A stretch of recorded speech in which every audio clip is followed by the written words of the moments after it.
So, I finally made it out to the Desert Skate Ranch. This is a private facility, by permission only.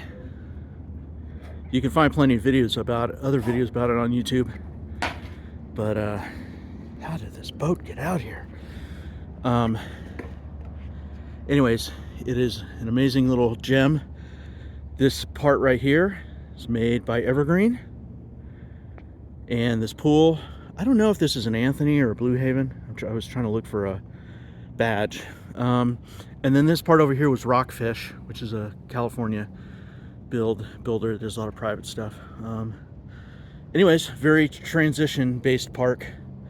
There's a little campfire thing out there. Like I said, this is permission-based, so it has a new owner. I'll let you, the viewer, do a little hunting on YouTube for a better explanation of what the new owner is going to do with this. I'll post a link.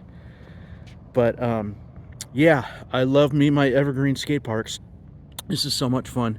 And then this is a later edition with this wave pipe thing with the little oververt shell there, capsule, some pool coping in the back there, and then of course the pool, which Dylan skated through. It's a little gnarly. I haven't worked my way up to that yet. But yeah, old home that's in need of a lot of work. But yeah, there's big plans for this in the future, and this is the closest Evergreen quote-unquote park near us, and it is bonkers. It is so much fun. Lots of space, lots of opportunity and potential here.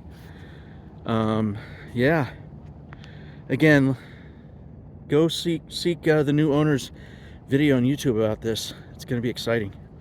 I'm very fortunate to be here. So yeah, Desert Skate Ranch, somewhere in the desert. Take care.